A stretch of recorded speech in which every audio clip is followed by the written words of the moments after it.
You're listening to HighKick FM, the Taekwondo podcast. Welcome to another episode.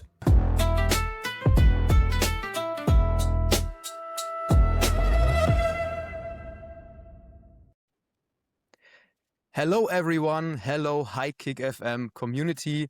Nice to have you here to this special episode of HighKick FM. And you noticed right now we're talking in English today. And this is the premiere episode of our new format. HighKick FM is in general a German podcast. And today marks our first episode with international guests. So we'd like to talk in English for a bigger audience. And today we welcome a very special guest from Australia, a former world-class athlete who successfully transitioned into coaching and is now helping the next generation of Taekwondo athletes through TKD Fanatics in Australia. But first of all, I have to introduce my beloved co-host, the one and only, and I warmly welcome him. Here is Daniel. Thank you, Marcel, for the introduction. Hello to everyone. So we are really excited to have international guests here. And this is really surprising also for me to have this new format. And we have Mint online together with us. And welcome, Mint. Mint is online with us from Australia. And probably, Mint, we just start with your introduction, and you can explain a bit of yourself. Hi everyone, I'm Min. I'm from Australia and I used to be a part of Thai national athlete from Thailand. And right now I work in Sydney and try to build the athlete from the Australia to succeed in international competition level. And I'm so excited for today to sharing my experience and meet Daniel and Marcel. Thank you. So, Mint, you said that, or probably Marcel said, you are today in Australia and you already changed your role from athlete to coach. But your beginnings in Taekwondo have been in Thailand, right? So you are originally from Thailand. Where did you start in Thailand? From Thailand. I was start in Bangkok when I was in 8 years old with my sister. We both start together at that time, and we will start because of when we was young. We didn't have like a good health because I have asthma and also I have like a lot of allergy. So I'm not that like a healthy kid when I was there. And then my mom decided to like figure out with what kind of sport will help me. And then I think they see like some of the neighbor doing the Taekwondo, and that's why they try to bring both of us like to join the Taekwondo at that time. Yeah, I think this one when we started to do the Taekwondo. And do you think that Taekwondo is really recognized and popular in Thailand? And this is the reason why your mom chose Taekwondo instead of other sport like Muay Thai, for example? I think at that time it's kind of start famous because when I was start is roughly in 2007, I think, and at the 2004 we have the Olympian from our country secure the bronze medalist at Athens, and she was the Taekwondo athlete.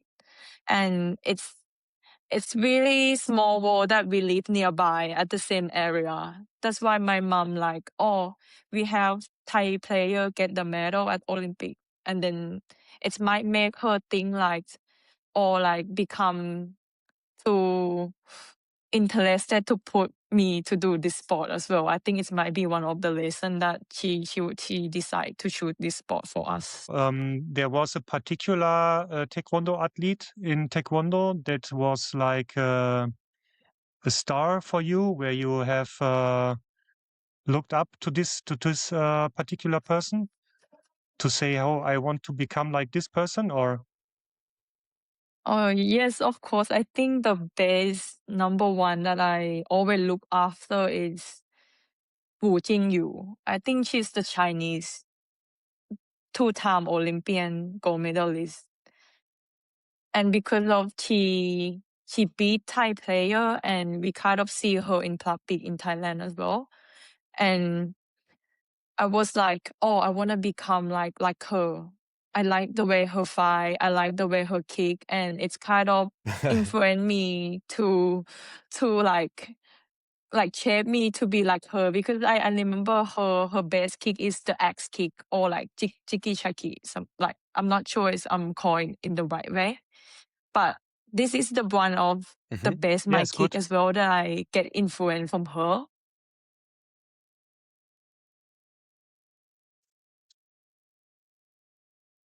We could keep Okay. that for the technique tip, Daniel. This is Yeah. good. Yeah, it's good. So X kick means in Korean something like neryochagi, right? Yes. Oh yeah. That's Yeah. one. That's one. Okay. Yeah. And so you started then your career with 8 years. And how many years you have been active athlete? I think when I was started I'm just do like traditional class, and then when I turned like 9 years old, I see my sister do the sparring program before me, and it's kind of made me jealous. Like, oh, I want to do as well, and that's why I become to be like my sister and try. We both try to fight each other every day on the training, so I kind of enjoy it when I have like training with my sister.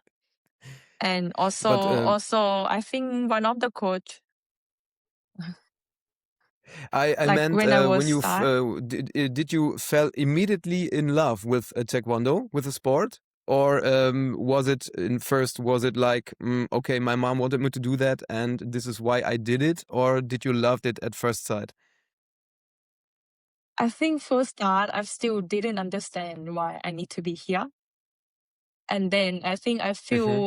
fall in love when I start the sparring, because when I start the first day, I remember my club, there wasn't have a girl athlete that much, and they all the boys. Then Okay. when I start, I got beat up by them. And then like my mom was worried as well. Like, am I like my mom asking like, am I wanna quit or I wanna do like a pumse, like I don't need to get contact. And then I'm like, no, I wanna continuing. I Yes. wanna train hard and try to kick them back. That's what I thinking. And then every day that I try to train hard, I just kind of start like I like this sport a lot. Yeah. Okay. Yeah, I sounds nice. think one important part of your introduction, Mint, is your success that you had as athlete. Can you just give us a brief introduction of what kind of success you had as an athlete? Yeah, I was a World Junior Championship in What? 2016, and I am a Congratulations for bronze that. medal. Oh, thank you, thank you. And I was a bronze medalist at World Championship in 2017 as well. And I got silver medalist at Asian Championship and also bronze medalist at Asian Championship in I think in 2019 in 2018 and 2016 both year. Hmm. That's so successful. Congratulations. It is. Oh, thanks so much. So how many efforts did it take you? Did it took you? So how much training you did? So we spoke with another German athlete in some of our previous episodes, and she told us she was training hard 10 training units per week. So how many training did you do for this in your most active period? Yeah, in generally we training 6 days a week, and it's 2 Mhm. session in each day.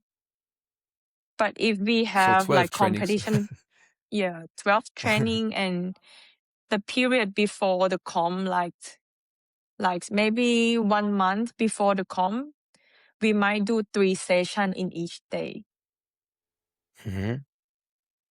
Yeah, because it's actually especially during school holiday, they always bring like us to do like 3 session a day. Wow, that's Ah, this is so even crazy. worse. That's Yes. even worse. Okay. When did you realize you could compete internationally? So first of all, you competed in local tournaments, I guess. And when was the breaking point that you got the mindset? Okay, I will compete on the international level. Was there a breaking point? I think the point that it started. I think it's when I was 12, turning to 13. I was getting to the selection Thailand athlete. Like national athlete selection camp. And I think Mm-hmm. I was lucky because I was born in between the transaction that I still use manual system and transfer to Mm-hmm. BPSS system. And we have a big selection, as I remember. And I get into the last 2 person that they decide which athlete they're gonna use to send to the Ah. competition. And when we was at that camp period, we kind of training from zero, like how to use the PSS system, how to know the changing that we need to know, like how to fight in front legs or how to prepare the blocking, avoid like scoring from the opponent. We kind of learn things like since like from 0%. And that's kind Mm-hmm. of made me like start like slowly step up by step. I feel like I'm lucky, and also at that time in Thailand national team, they kind of send the athlete try to experience a lot of international comp as well, with the funding like Mm-hmm. 100%. So it's kind of make me excited every time when we have selection and I get into the list of the athlete that I can compete international. Mm-hmm. Yeah, I think since I was selected, it's become like continuing in the national team. Okay. But there was some you did some great tournaments before. You competed on local levels, so they recognized you to invite you to this to the Asian selected team. So that was not luck at all. It was your skill that brought you Yeah. there. So Yeah. who was your first coach in Bangkok?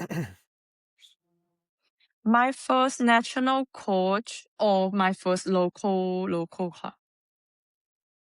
Which one? Both, probably both. For both, my coach from my original club, his name is Joe Titipong. He was my first coach, and it's kind of funny that he not the sparring background athlete. He's the Pumse coach, like originally. Oh, cool. But I really respect him because he doesn't know sparring background 100%, but he can teach me and grow me as a strong fighter, and also try to get me into the national team. I really respect all help that I get from him. And when I start national team, I think my first coach is the Korea coach. His name is Kim Jae-woo. And right now, I think he's currently work for Japan national team. Yeah, and Okay. I think he's the first coach for junior team. That's what I remember. Okay. Probably just what we missed in the beginning, Mint. How old are you? Oh, you don't ask that. Never ask a woman. Right now, I'm 27. Like I'm fully Okay, turned thank you. 27 already. Yeah. Okay. Yeah. So, how Um, many years you have been active athlete? Starting with 8, then you stepped, you raised your skills and so on. And what would you say? How many years you have been active as athlete? I think I was active since I was get into the first national team when I was 2013 and until 2020. I think it's during the COVID hit time. I become to like step Okay. back and decide to okay. do something. Yeah. I think it's like Yeah. 7 year or 8 year, I isn't it? think sport and I would say stars that are coming from sport are well recognized in Thailand, right? So your family must be really proud of you, right? That you entered the national team and that you have been so successful. Yeah, I think I would say they support our athlete program really well, especially our association is really, really support the athlete. Like I think like we didn't have any noises interrupt our training program. It's like they help us support in funding, accommodation, all the expenses that related about the sport that we need to focus. They support us like 100%. It's kind of helped me a lot that I need to think about like money or I need to think about I need to find a job. So it's like it's made me focus on the training part like 100%. I really thankful for everything that they been supporting our athlete program. Okay. So there was financial support from the federation somehow or association. Yeah, yeah. Even the government, it's kind of help with the association as well. Yeah. Like if we win Okay. the big Great. comp, we get the prize and we get the medical support as well, which is really, really good. That's good, yeah. I guess there are a lot of challenges that you had to face on your way to become a world-class athlete. And one major question we love to ask athletes in your level is how about the balancing of life and sport? How was that for you? Did you put sports first and everything below, or I guess yes, but how did you manage that? I think my first priority at that time is the sport. It's become like really, really important for me. But also because of my family, they always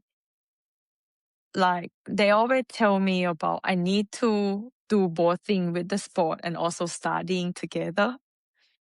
So it's kind of really challenging for me to keep focus on the training 100% and also try to be good at studying. Mhm. And I really proud of myself that I can prioritize both things like to be good.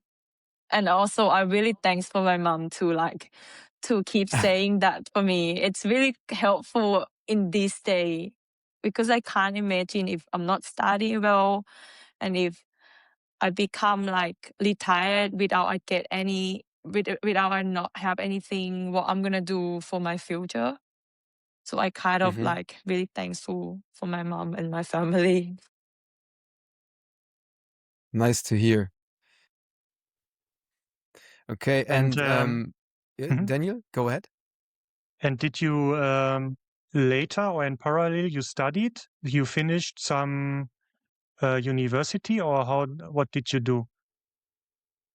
Yeah, I was studying in Chulalongkorn University, which is the number one Mhm. university in Thailand. They're really well known Okay. in Thailand. And I was finished bachelor degree in communication art as the advertising major. Mhm. Yeah, it's not that relate about sport. People is always like Okay. question about like why I decide to do this one. But I think it's I just find myself during training or during I try to do sport. I just find myself like if I keep doing only sport, it's kind of make me like boring or like make me feel like it's too much for me. And then when I find out, oh, I like this one, I like advertising, I like to do like filming stuff, and I I decide to start learning things. Mhm. Communication is always good. Yeah, it's kind of helped me with the coaching part as well. Yeah, I really happy that I decide to learn that because I learn a lot of things and it can adapt to use with my coaching skill, which is good. Mhm. Cool. Good. One question I have still about the your active time period of competing. You told us it was about 7-8 years from 2013 to 2020. You said. Yeah. Were there Yeah. any major injuries or setbacks or some self-doubt periods you had to deal with? Yeah, it's actually have a big year that it's hit me really hard. And also it's the year that I Mhm. was successful. It's Oh. in Okay. when I was 2016 and I was 17 at that time. I have a big wedding for me, which is my last World Junior Championship. Mhm. And before that 6 months, we have Korea Open, and I need to compete that to preparation stage for my fight, right? And I got Mhm. accidentally broke my ACL on my left knee. Mhm. Oh, Yeah. that's Okay. not good. And when I go to check out with the doctor, everyone denying me to compete because they said I need to do surgery. I cannot gonna be able to training 100%, and it's no point to go there if you're not training 100%. They been telling me like that, Mhm. Mhm. and I was like doubt myself a lot. Like, what should I do? What should I decide if I not gonna compete? Should I decide to break and do surgery? But if I decide to do that, I'm gonna miss my last World Junior. So it's kind of really hard time for me. Mhm. And it's luckily that I have a good people beside me because the first coach the first national coach, he been calling me like asking me like what happened and what I'm gonna decide to do. He keep asking me and I was telling him like I'm not confident to decide right now because I have no idea. It's everything is like blank out. I lost my focus. I lost myself.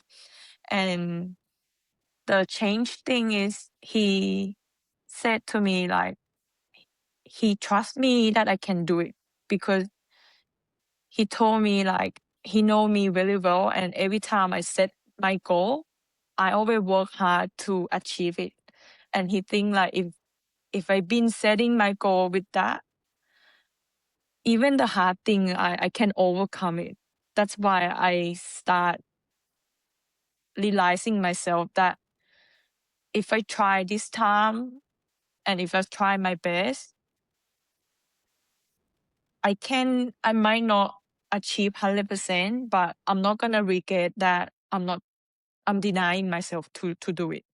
So that's why I prefer to try to compete rather than do the surgery, because I think if I compete and I can do surgery after, so the hard work will come after that, because I know myself cannot train 100%, and I need to take time for recovery my injury as well, which is take me like 2 months, and then I only have 4 months to prep myself for the big stage. It's kind of challenging because That's a short time. mostly I just watching my teammate training and just do some easy exercise for rehab my knee. And even walking, I couldn't walk like 100%. That's why it's really make me piss off myself that I cannot doing anything that my teammate doing. But it's lucky that we have a good physio that take care of my program, and he's also helped me practice my mental to handle this kind of pressure. And it's really helped for me. Yeah, it's really helped for me. I really thanks for him that he do things for me for that. And it's succeeded, which is I didn't expect it anymore. I didn't expect me to win.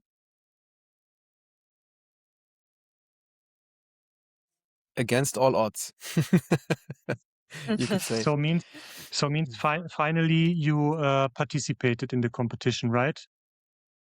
Yeah. And sorry for asking that again, but then in the competition, how was the result of that competition of Korean Open? The reason to compete, right?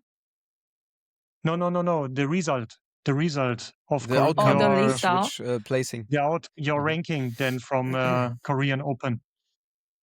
Yeah, from Korea Open, because I was turning 17 and my coach decided to send me to fight in senior division.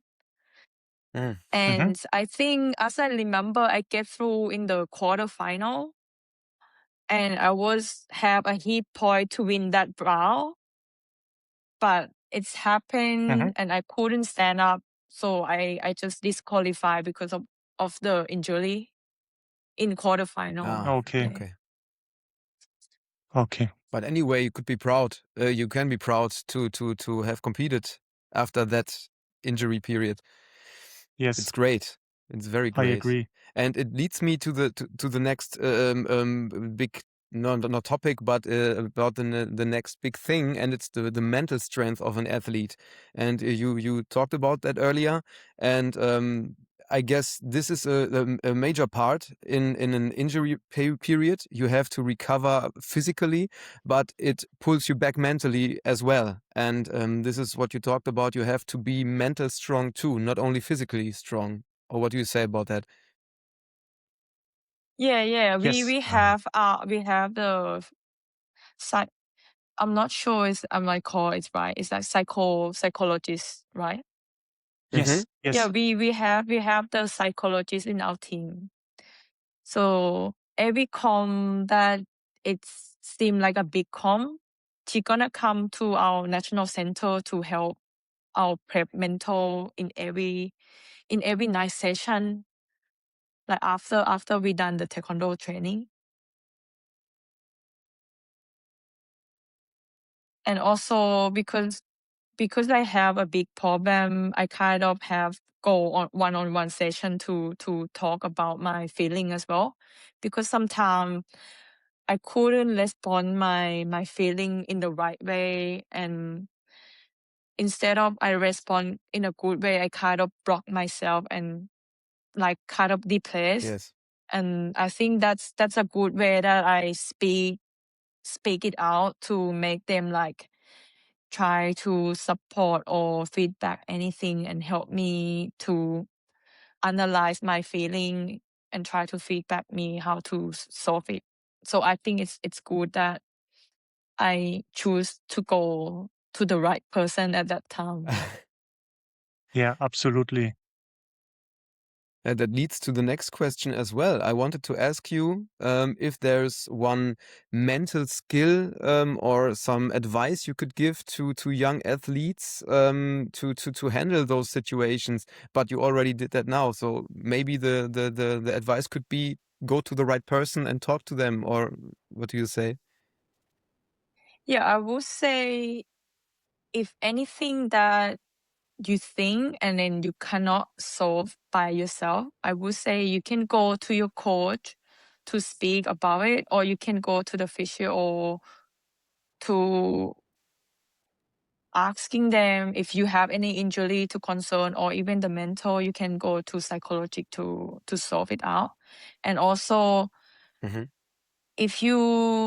if anything that you can solve by yourself with the mental thing, when you're not confident or when you start doubting about your fight, I have one of the most trip that it's helped me a lot is you visualizing in your head and try to bring the image in your head. Like, for example, if you have a pressure during the fight, you could visualize if you're gonna fight that person, how you're gonna respond them in your head. And then when you fight, you Hmm. will see all the image during your fight. Like, I would say it's not 100%, but I would say it will be 70% will happen. Anything that you think, it will happen in the fight, like 70%. So I think it's better to have something in your head rather than you have a question on your head and you fight with your doubting or your question. Hmm. So you say beside the physical training, it's up to 70% is up to your mental situation, right? Yeah. Yeah, because I believe every athlete around the world, they was training hard for themselves as well. But we don't have Mhm. mental in the same level.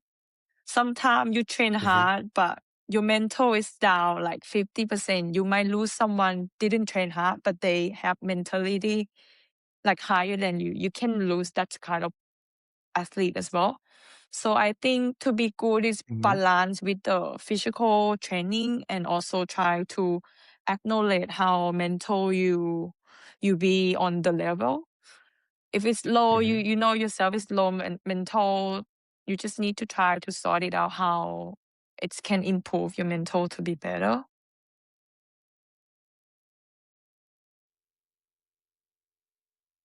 So Marcel, we are learning for ourselves today, right? Of course, we are. We are. We could take so Mm. much right now from this episode, and I guess yeah, we're coming to the next topic by natural right now because you're talking so much about mental strength and your advices are very, very good. So I guess it was a good decision for you to keep doing the sport as a coach after your active athlete career, and I guess we could ask you now: why did you decide, or when did you decide to become a coach out of the athlete period? Mm. I think after I retired, I kind of think about my old dream, which is I wanna be an Olympic athlete. And then when I decided to retire already, I was like, I can't achieve this dream anymore.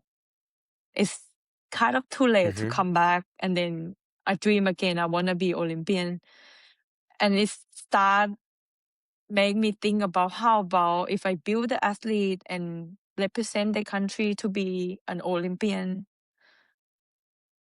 And I think it's turning point that I want to be a coach. I want to build the athlete that they have a big dream and try to help them achieve it. Okay, so keep the dream alive like that. I will. I will. I Okay. think it's very honorable to take your experience and to teach this experience to young people.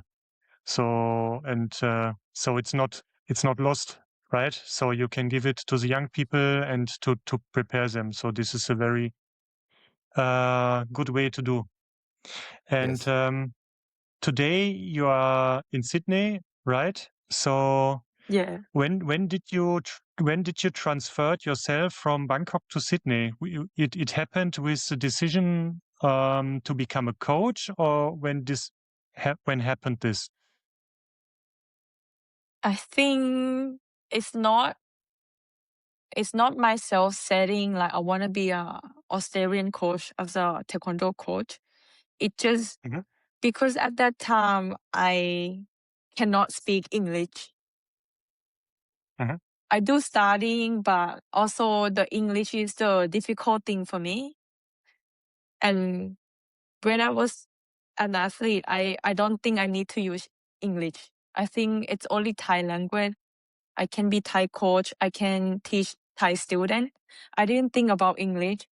And I have my older sister. She live in Sydney as well. She just asking me if I wanna explore experience outside of Thailand.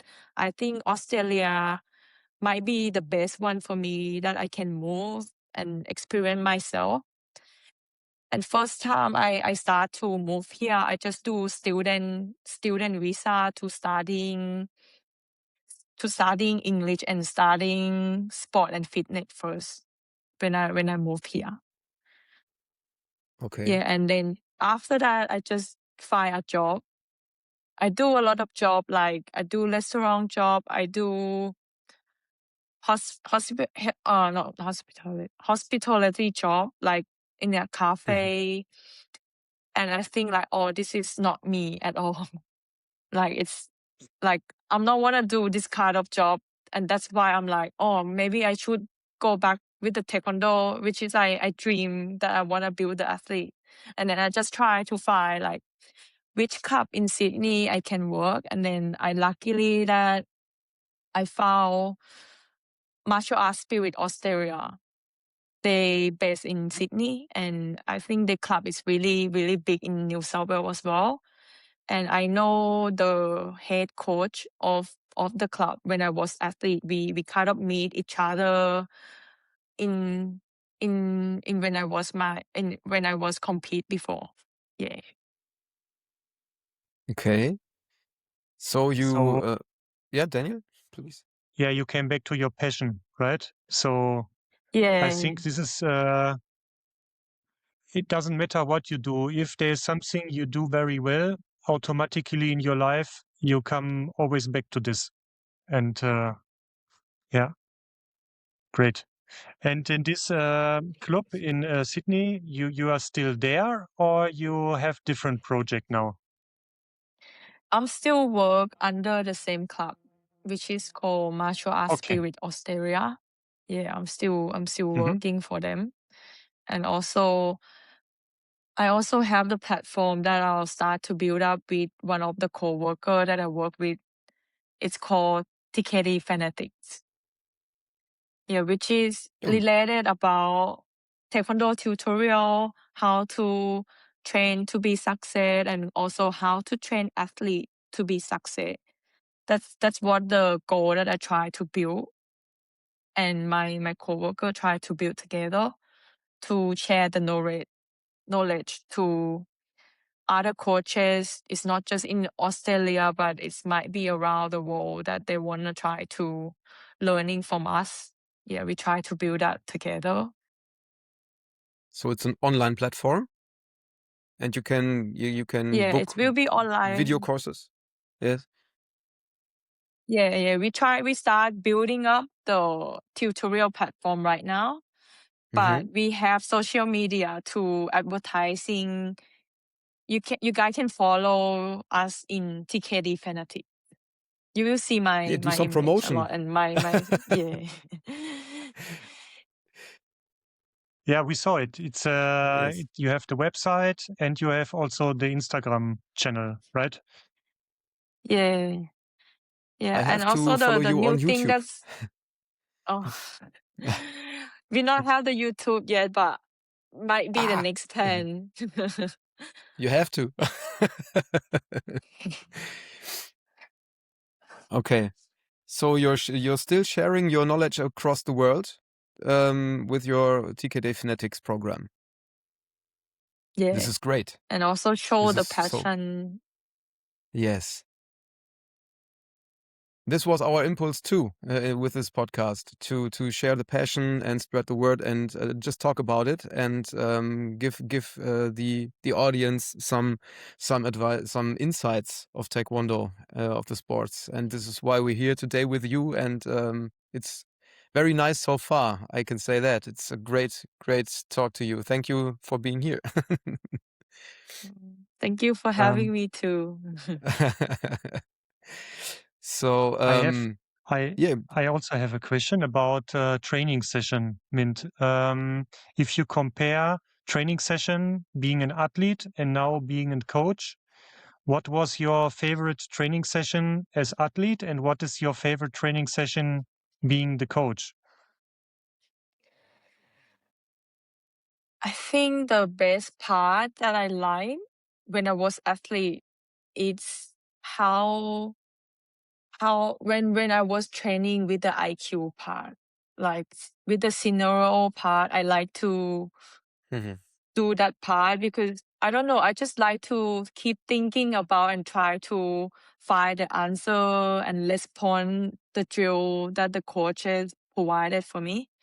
Like for example, we're gonna have session that like, oh, this person gonna do really aggressive front leg. How you gonna respond it? I think it's make me and build me really be more creative to be fine. That's what I like and enjoy the most. And also as a coaching part, because of I like this kind of training, I also like to think about it and deliver it for my athlete as well. Like because I believe like not just the hard training it can make everyone succeed, but we need to be smart to fight too. That's why I try to build up like Yes. physical training is important, but also the fight IQ it's also important.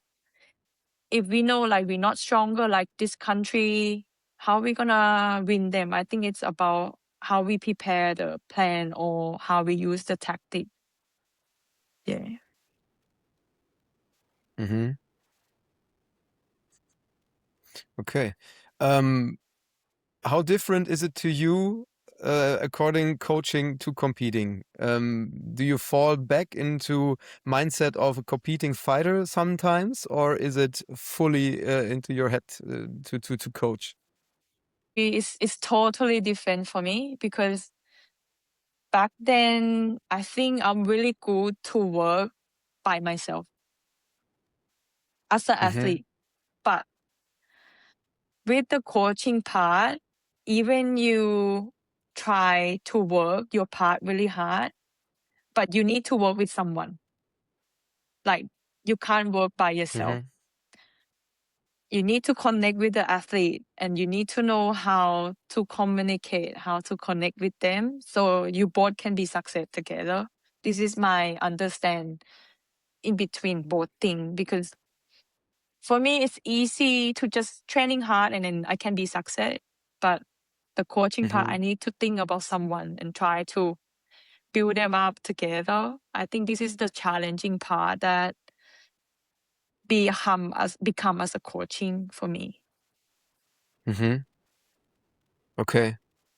I guess maybe it's difficult. I guess it could be difficult to see every athlete as a unique person. So you did your stuff to compete. You had your fighting style, your major techniques, and everything.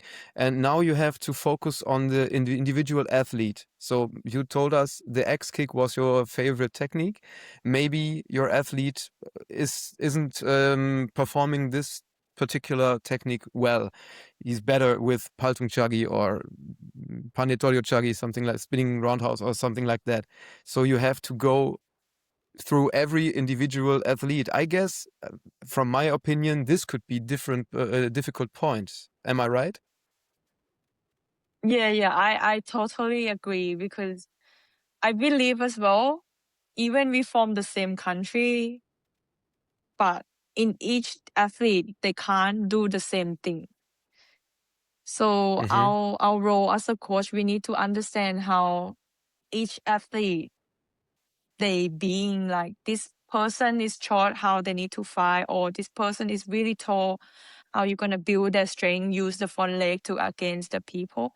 I think it's as you told, it's really challenging to analyze your athlete and then try to guide them in the good way for them. I think this one is the challenging point Okay. as a coach. Mm-hmm. Yeah. Okay. So Daniel, Mm. do you have any questions about that? No, I have another. There's another topic we didn't speak about so far. That is nutrition and weight cut, for example. How was this for you during your active career being an athlete? How did you manage nutrition? How did you manage your weight? And how do you see that today being the coach from the coach perspective? And I think there are a couple of years in between your career of athlete and now being a coach. There was some development, I think. So, what do you think about that, or how did you manage that? Yeah, I would say when I was the athlete, I try think a lot, which is sometime in the bad way, sometime in a good way. I take a lot of time to understand my body. Like when I start, I didn't start in a good way. I would say like I don't eat food and I try to train too hard to cut weight. And Oh, at the fight, I was not focused well because of the bad way that I did for weight cut. I kind of learned things from that too. And sometimes it's affect to my health as well because when I was start with the 46 division, 46 kilogram division. And then from the end, I still keep my weight Mhm. 46. So in 8 years that I active, I've been competing the same weight category. So it's I would say the half of my journey I was doing in the wrong way. And then I just start doing, understand my body in a good way, like control my carb, eat the certain protein, and try to like drink water to stay hydrated. Like back then, even water, I was scared to drink it because I'm scared my weight to like gone up. But once I start like studying and do more research, I think I start doing with the healthy way for my body.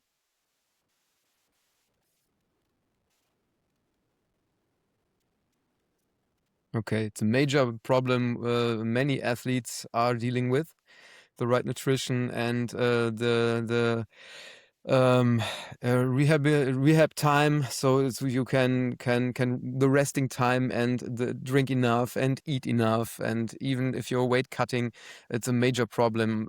We talked about with we talked about with German athletes too, so it's all over the world. Maybe the same problem, I guess. Yeah, even my athlete, we still have an athlete that have a lack nutrition and try to cut Hmm. weight really hardly. And for me, all of my athletes, especially the young generation or young, like 12 to 14 years old, I try to start acknowledge them about how they need to control the weight, and also we try to minimize them to cut weight too much, because for me Yes. as a focus, I want them to grow up stronger rather than they not eat healthy and then the growing part is become like down. We try to avoid this happen to all my athletes. You heard that, Daniel? Yeah. Yeah, I think it's really crazy to hear that, or to listen that you said that during the active career, all the years you stayed in the 46 kilogram classification. Yeah, because I think that was not healthy for your body, right? Or could have had some risk also for your body, especially also for girls. It's difficult, I think. And I appreciate that you teach it way around now to your students. And this is also what we do here in our club with our students, to tell them, yeah, what is the right way of the nutrition and the drinking, and what they need and what they don't need. And for sure, once you applied for a tournament for a particular weight classification, you need to be with your discipline to keep your weight for this tournament. But yeah, you need to consider that you are still growing in this age. Yeah, so your body needs this nutrition.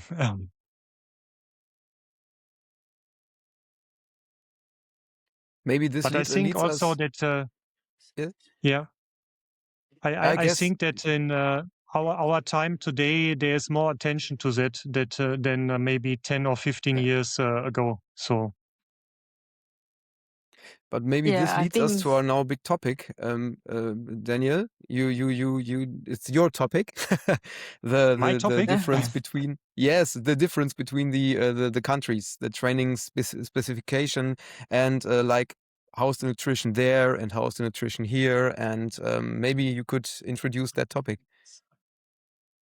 yeah, Mint, we thought that is a good opportunity to talk about cultural differences in terms of training of Taekwondo, because you made the experience in Thailand for sure, and now you make the experience in Australia. We have experience here in Germany. So do you directly recognize some differences in Australia, how they train Olympic Taekwondo in comparison to what you learned in Thailand? last year I was have a chance to work with the Olympic team program in Australia. His name is Sokhun Lee. Right now he's the head coach of Australia, like national team Australia. We will work together when Mhm, the World Championship in Wuxi in 2025. mhm. And the Yep. training program is really, really interesting for me and really open-minded for me as well. Because for me, I have a background coach in the Korea as well. I expect him might be training really high intensity, dynamic kicking.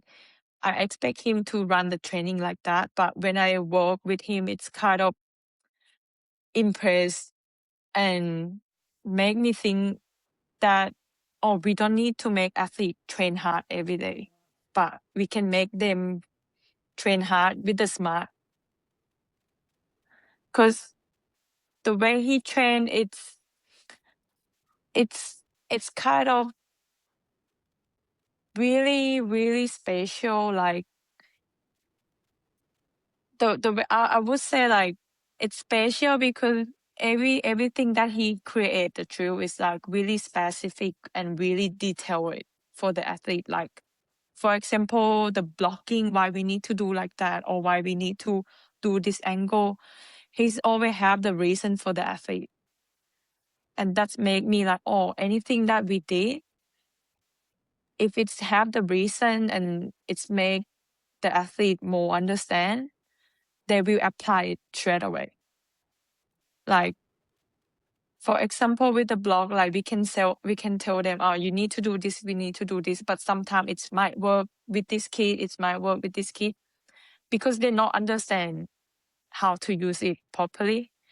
And then when I start detailed thing for the athlete, it's become be better for my training part, like why we need to do this and why we can't do this one.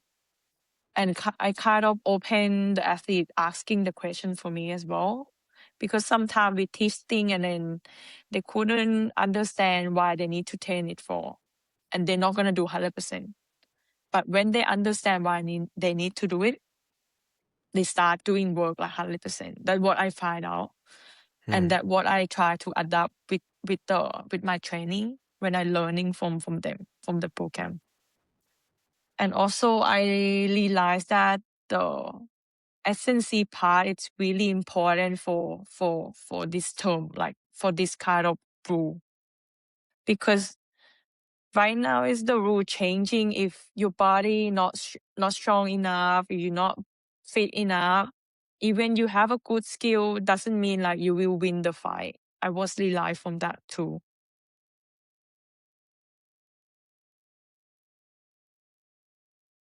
And in comparison to that, what would you say was the focus of the training in Thailand? The training in Thailand, it's 70% is physical training, or might be like 80% is physical training. We do kick a lot of dynamic kicks. Even the weight training program, we do a lot of repetition. I think it's majority is the repetition training that we were doing a lot. And I think if I could balance both things together, it might be a good combination for me. Like we balance with the physical training and also we balance with the tactic or the IQ fight training. I think it will be good for my style. That's a good way to take the benefit of both. So we will see how your team will perform in the next competition. Yeah. Yeah. Hope to see you at the Olympics someday as a coach. I hope so.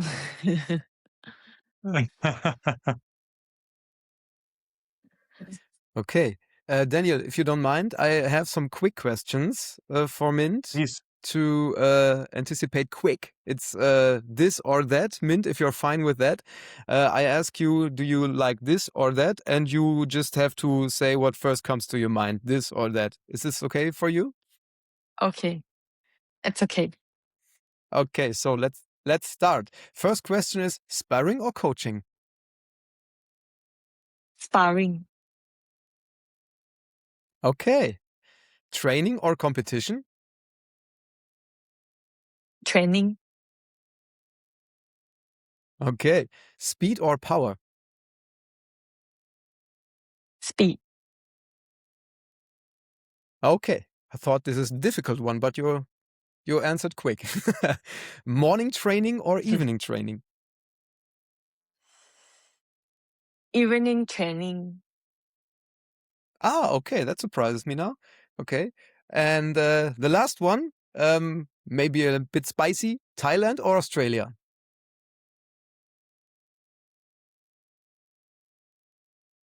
Australia. Got you. Australia. Okay. Oh, really?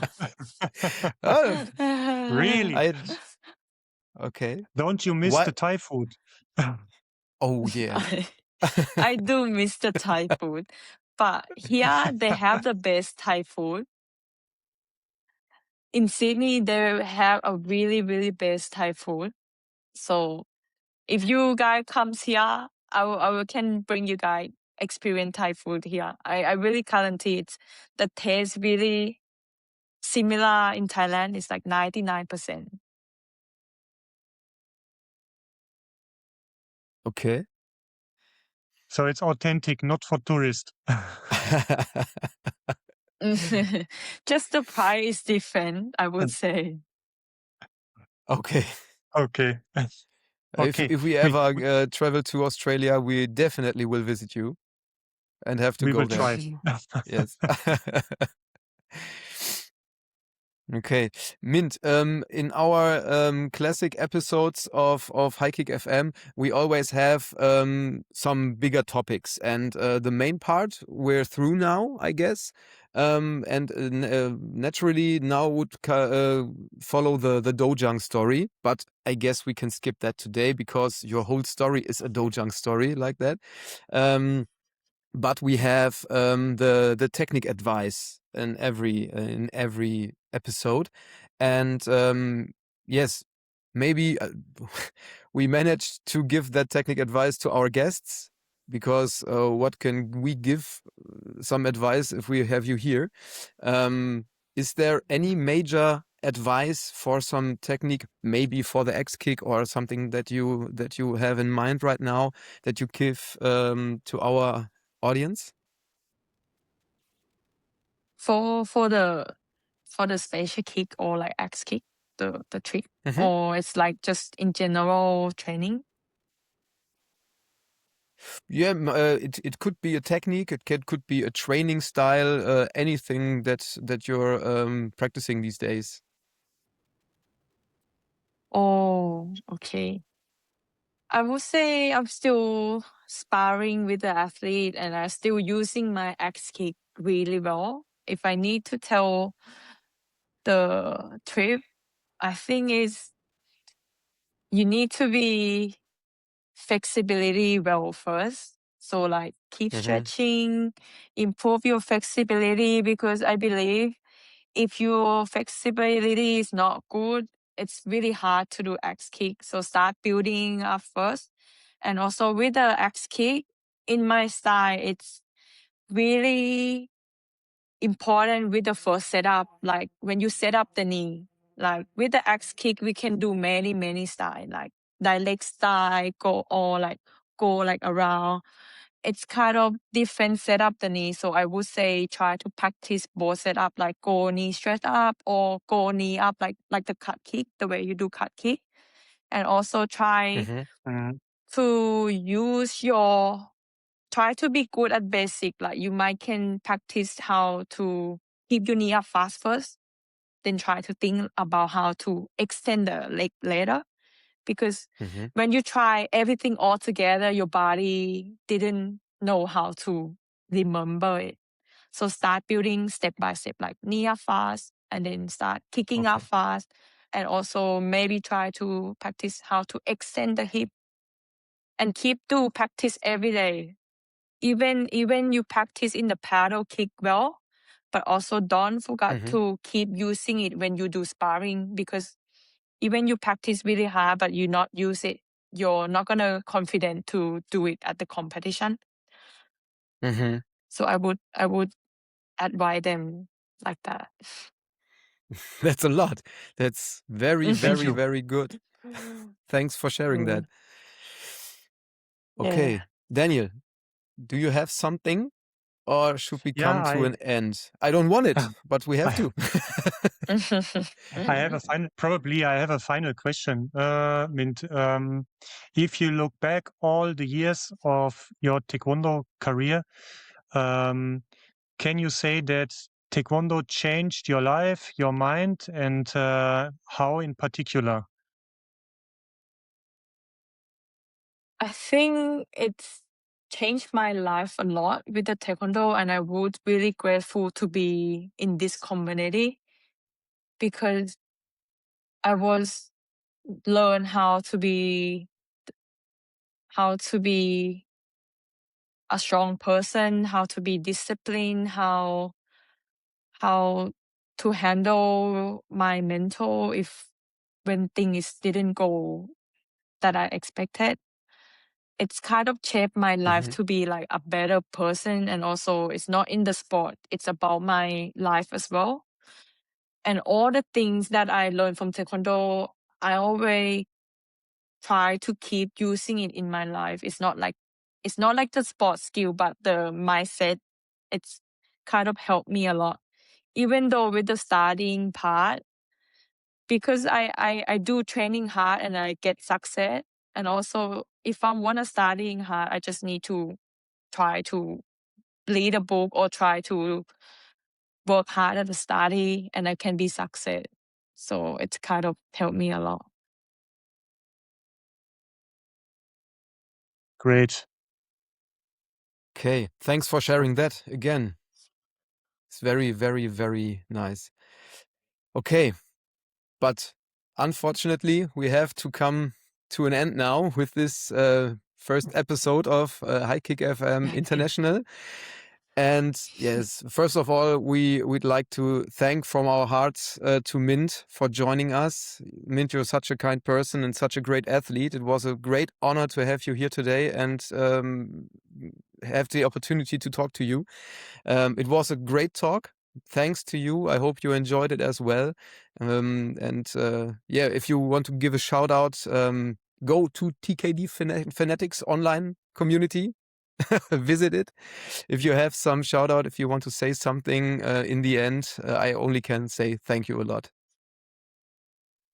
Okay, first of all, thanks for you Yeah. guys that invited me. I was so excited to share about my story, share about my journey, which is really, really grateful that I got invited because I never got invited before. And also just follow my TKD Fanatic and my page code. I will try to bring out a lot of knowledge to share all the coaches or even the athlete. I will share my experience through that.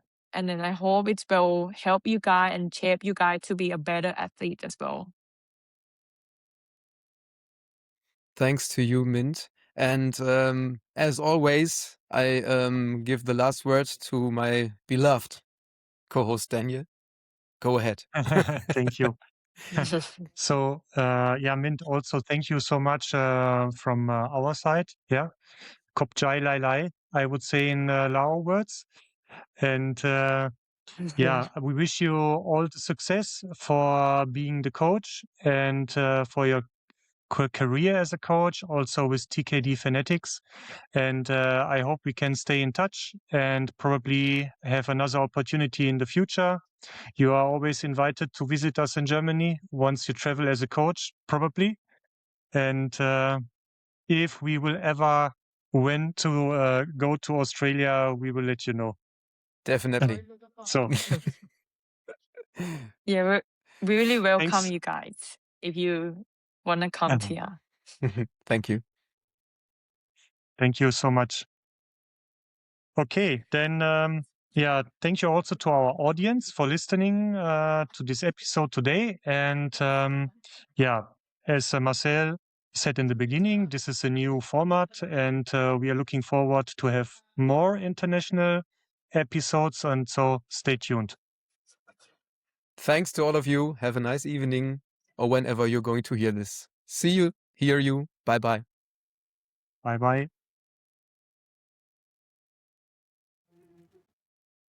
You've been listening to HighKick FM, the Taekwondo podcast. If you enjoyed this episode, please share it with your friends and join us again next time. Thanks for listening. Stay respectful, stay focused. Every kick counts. Taekwondo.